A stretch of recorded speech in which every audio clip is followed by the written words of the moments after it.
नमस्कार दोस्तों, मैं सपना शुक्ला IAS मार्गदर्शक यूट्यूब चैनल पे आप सभी का स्वागत करती हूँ। तो चलिए आज हम लोग पढ़ेंगे उपसर्ग के प्रकार। इसके पिछले वीडियो पे मैंने आप लोगों को उपसर्ग होता क्या है, उपसर्ग की परिभाषा क्या है, उपसर्ग कितने प्रकार के होते हैं, ये सब मैंने आपको बताया है। तो आज जो हम लोग पढ़ेंगे उपसर्ग के प्रकार, वह हम लोग बहुत ही विस्तृत तरीके से पढ़ेंगे। तो देखिए, उपसर्ग के प्रकार में 3 प्रकार के उपसर्ग होते हैं, जो कि संस्कृत के उपसर्ग, हिंदी के उपसर्ग और उर्दू के उपसर्ग। तो संस्कृत के उपसर्गों की संख्या जो होती है वो 22 होती है। तो मैंने यहाँ पे 22 उपसर्ग लिखा हुआ है और चलिए एक एक करके हम लोग उसको पढ़ते हैं। तो सबसे पहले हम लोग अति उपसर्ग लेते हैं। अति का भावार्थ जो होता है वो अधिक होता है। अति का भावार्थ क्या होता है? अधिक होता है। देखिए, भावार्थ जो होता है वो एक से अधिक होता है, उदाहरण जो है वो एक से अधिक है, लेकिन मैंने आपको यहाँ पे एक एक भावार्थ एक एक उदाहरण के द्वारा समझाने का प्रयास किया है। तो चलिए, अति का भावार्थ जो होता है वो अधिक होता है और इसका उदाहरण क्या है? अत्यधिक है। अत्यधिक में आप लोग एक चीज नोटिस करिएगा कि जो अत्यधिक शब्द है यहाँ पे संधि विच्छेद का नियम भी लागू होता है। देखिए, आप एक अगर पहले दृष्टि में इसको देखते हैं तो यहाँ पे आप लोग उपसर्ग का पता नहीं कर पाएंगे। तो देखिए, जब हम इसका संधि विच्छेद करेंगे यानी कि अति धन अधिक, तो इसका जो इसका उपसर्ग तब आपको पता चलेगा कि इसमें अति उपसर्ग जोड़ा गया है। तो कुछ आपको बहुत सारे शब्द ऐसे मिलेंगे जो संधि का, जहाँ पे संधि के नियम भी लागू होते हैं। तो चलिए आइए अब हम लोग दूसरा उपसर्ग पढ़ते हैं। दूसरा उपसर्ग अधि है और अधि का भावार्थ सामीप्य है और सामीप्य और उदाहरण इसका अधिकार होगा। अगला उपसर्ग आपका अनु है और अनु का भावार्थ क्या है? पीछे या साथ, और इसका उदाहरण जो है वो अनुशासन है। उदाहरण क्या है? अनुशासन। अगला उपसर्ग हम लोग अप देखते हैं। अप का भावार्थ क्या होगा? दूर और हीनता। भावार्थ भी जानना बहुत जरूरी होता है और इसका उदाहरण है अपहरण। अगला उपसर्ग हम लोग अभि। अगला उपसर्ग क्या है हम लोगों का? अभि है और अभि का भावार्थ क्या है? और या सामीप्य, और इसका उदाहरण होगा अभियोग। अगला भावार्थ हम लोगों का अव है। अगला उपसर्ग क्या है? अव, और अव का भावार्थ है दूर या नीच, और इसका उदाहरण क्या है? अवतार। अगला उपसर्ग हम लोग आ देखेंगे। आ का उपसर्ग तक या उल्टा होता है। भावार्थ जो है वो तक या उल्टा होता है और इसका उदाहरण आजीवन है। अगला उपसर्ग हम लोग उत या उद देखेंगे। उत या उद का जो भावार्थ है वो ऊपर या उन्नति है, जिसका उदाहरण उद्भव होगा। देखिए, एक पॉइंट आप लोग और नोट करिएगा कि जिस भी शब्द में हलंत है, जिस उपसर्ग में हलंत होगा वह शब्द हमारा उदाहरण में क्या होगा? आधा हो जाएगा। जैसे कि देखिए, उत या उद, इसका उदाहरण क्या है? उद्भव। अगला आप लोगों को और देखने के लिए मिलेगा। चलिए अगला उपसर्ग हम लोग उप देखते हैं। उप का भावार्थ क्या होता है? निकट या सहायक। उप का भावार्थ क्या है? निकट या सहायक, और इसका उदाहरण उपकार है। अगला उपसर्ग हम लोग दू या दूर देखते हैं। यहाँ देखिए, र में भी हलंत आपका देखने के लिए मिल रहा है और इसका भावार्थ बुरा या कठिन होगा और उदाहरण इसका है दुर्निवार। अगला उपसर्ग हम लोगों का दुष है और दुष का भावार्थ होता है बुरा या कठिन, और इसका उदाहरण दुष्कर्म। यहाँ भी देखिए आप लोगों का स्वर जो है वो आधा हो गया है। अब चलिए हम लोग आगे का उपसर्ग पढ़ते हैं। नि उपसर्ग का भावार्थ होगा भीतर या नीचे। क्या होगा? भीतर या नीचे, जिसका उदाहरण है निहित। अगला उपसर्ग हम लोग का क्या है? निश। निश में भी देखिए हलंत लगा हुआ है और इसका भावार्थ होगा बिना या बाहर। उदाहरण क्या हो गया? निष्कलंक। अगला उपसर्ग हम लोग का निर है और निर का भावार्थ निषेध होगा और इसका उदाहरण जो है वो निर्गम है। यहाँ पे भी हलंत है, जो कि हम लोगों का र जो है वो आधा हो जाएगा। अगला उपसर्ग हम लोगों का परा है। परा का भावार्थ होता है पीछे या उल्टा, जो जिसका उदाहरण है पराक्रम। अगला उपसर्ग हम लोगों का परि है और परि का भावार्थ होता है आस या पास, जिसका उदाहरण है परिभ्रमण। अगला उपसर्ग हम लोगों का प्र है।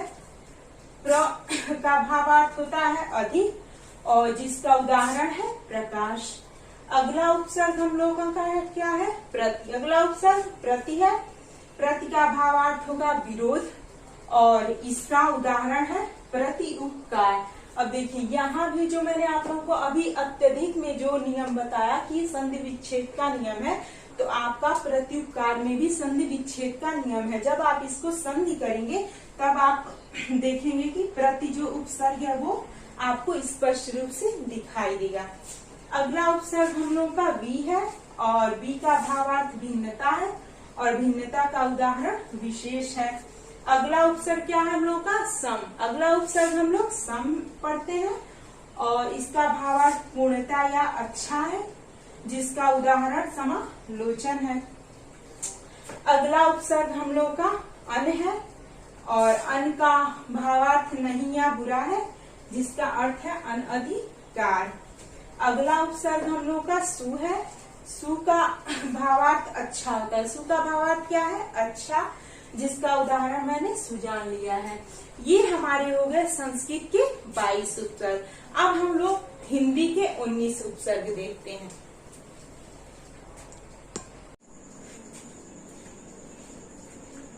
चलिए आगे अब हम लोग देखते हैं हिंदी का उपसर्ग। हिंदी में 10 उपसर्ग हैं, तो हम लोग पहला उपसर्ग लेते हैं अ। अ का भावार्थ होता है रोकना या मना करना। अ का भावार्थ क्या होगा? रोकना या मना करना और इसका उदाहरण है असत्य। अगला उपसर्ग हम लोग अध लेते हैं। अध का भावार्थ क्या होगा? आधे या अपूर्ण, जिसका उदाहरण है अधखिला। अगला उपसर्ग हम लोग उन लेते हैं। उनका भावार्थ क्या होगा? एक कम, यानी कि 29, 39, 59। अगला उपसर्ग हम लोग औ लेते हैं और औ का भावार्थ क्या होता है? मना करना और इसका उदाहरण है अवगुण। अगला उपसर्ग हम लोग दू लेते हैं। दू का अर्थ होता है बुरा या हीन, जिसका उदाहरण है दुकान। अगला उपसर्ग हम लोग नी देखते हैं। अगला उपसर्ग क्या है? नी और नी का भावार्थ क्या होता है? अभाव या निषेध, जिसका उदाहरण है निकम्मा। अगला उपसर्ग हम लोग बिन लेते हैं और बिन का भावार्थ क्या है? निषेध और इसका उदाहरण क्या है? बिना बोया। अगला उपसर्ग हम लोग कौन सा लेते हैं? भर। अगला उपसर्ग क्या है हम लोग का? भर और इसका भावार्थ क्या है? ठीक या पूरा, यानी कि भर पेट। अगला उपसर्ग हम लोग कु लेते हैं और कु का भावार्थ क्या होता है? बुरा या हीन। कु का भावार्थ क्या होगा? बुरा या हीन, जिसका उदाहरण है कपूत। अगला उपसर्ग हम लोग सु, यानी कि 100, जिसका भावार्थ है श्रेष्ठ या साथ और इसका उदाहरण है सपूत। अब हम लोग देखते हैं उर्दू के 19 उपसर्ग।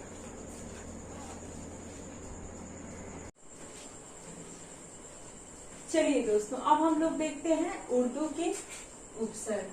अभी तक हम लोग ने संस्कृत का उपसर्ग पढ़ा, हिंदी का उपसर्ग पढ़ा, अब हम लोग पढ़ते हैं उर्दू के उपसर्ग। उर्दू में 19 उपसर्ग है। देखिए उर्दू में उपसर्ग ये जो आप नीचे के देखेंगे अल, एन, फी, बिल, बिला, ये बहुत ही कम हमारे एग्जाम में पूछे जाते हैं, लेकिन फिर भी हम सारे उपसर्ग को बहुत ही अच्छे तरीके से पढ़ेंगे। चलिए, तो पहला उपसर्ग हम लोग लेते हैं कम। कम का भावार्थ क्या होता है? थोड़ा और उदाहरण इसका है कम उम्र। देखिए उर्दू के शब्द क्या है, हम लोग के डेली रूटीन में नहीं है, हम लोग उसे सुनते नहीं, तो उर्दू का जो उपसर्ग है वो आप लोगों को याद करना पड़ेगा। चलिए अब दूसरा उपसर्ग देखते हैं खुश। खुश का भावार्थ क्या है? प्रसन्न और उदाहरण क्या है? खुश मिजाज। अगला उपसर्ग हम लोग गैर देखते हैं। गैर का भावार्थ क्या है? भिन्न और उदाहरण इसका है गैर मुल्क। गैर मुल्क हो गया, गैर सरकारी हो गया, गैर हाजिर हो गया। अब अगला उपसर्ग हम लोग दर देखते हैं। दर का भावार्थ है में या अंदर की। उदाहरण है इसका दरअसल। अगला उपसर्ग हम लोग ना देखते हैं। ना का भावार्थ है निषेध और उदाहरण इसका ना पसंद, ना उम्मीद। अगला उपसर्ग हम लोग ब देखते हैं और ब का भावार्थ क्या है के साथ और उदाहरण इसका है बदौलत। अगला उपसर्ग हम लोग बा देखते हैं। बा का भावार्थ है साथ और उदाहरण इसका है बाकायदा। अगला उपसर्ग हम लोग बर देखते हैं। बर का भावार्थ है ऊपर या पर। क्या है? ऊपर या पर और इसका उदाहरण है बर्दाश्त। अगला उदाहरण हम लोग बद देखते हैं। बद मतलब बदनाम, यानी बद का भावार्थ क्या हुआ? बुरा और इसका उदाहरण हो गया बदनाम। तो चलिए ये इतना पढ़ लिया। अब हम लोग आगे का उपसर्ग देखते हैं। चलिए, बे का भावार्थ क्या हो गया? बिना और उदाहरण इसका बेईमान है। अगला उपसर्ग ला है। ला का भावार्थ बिना और उदाहरण है ला इलाज। देखिए, शब्द के जब अर्थ को भी थोड़ा थोड़ा आप लोग समझ लेंगे तो फिर उसको याद रखने में और उसको समझने में बहुत ही आपको सहायता मिलेगी। चलिए, अगला उपसर्ग सर। सर अपने आप में ही एक समझदारी है कि सर मतलब श्रेष्ठ होता है, यानी कि सर का भावार्थ हुआ मुख्य, सरकार, सरताज। अगला उपसर्ग हम लोग हर देखते हैं। हर का भावार्थ क्या है? प्रत्येक, यानी कि हर रोज, हर दिन। अगला उपसर्ग हम। हम का भावार्थ क्या है? बराबर, यानी हम उम्र। अगला उपसर्ग हम लोग अल देखेंगे। अल का भावार्थ क्या है? निश्चित, यानी कि अलबत्ता। अगला उपसर्ग हम लोग एन देखते हैं। एन का भावार्थ क्या है? ठीक। एन का भावार्थ क्या है? ठीक और इसका उदाहरण है एन वक्त। अगला उपसर्ग हम लोग फी देखते हैं। फी। फी का भावार्थ क्या हो? में या पर होता है। फी का भावार्थ क्या होगा? में या पर और इसका उदाहरण है फी आदमी। अगला उपसर्ग हम लोग बिल देखते हैं। बिल का भावार्थ क्या है? साथ। बिल का भावार्थ क्या है? साथ और इसका उदाहरण है बिल्कुल।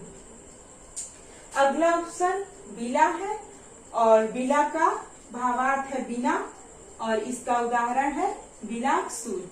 यानी कि ये हमारे उर्दू के 19 उपसर्ग हो गए। तो मैं उम्मीद करती हूँ कि आप लोगों को उपसर्ग समझ में आएगा। Thank you so much.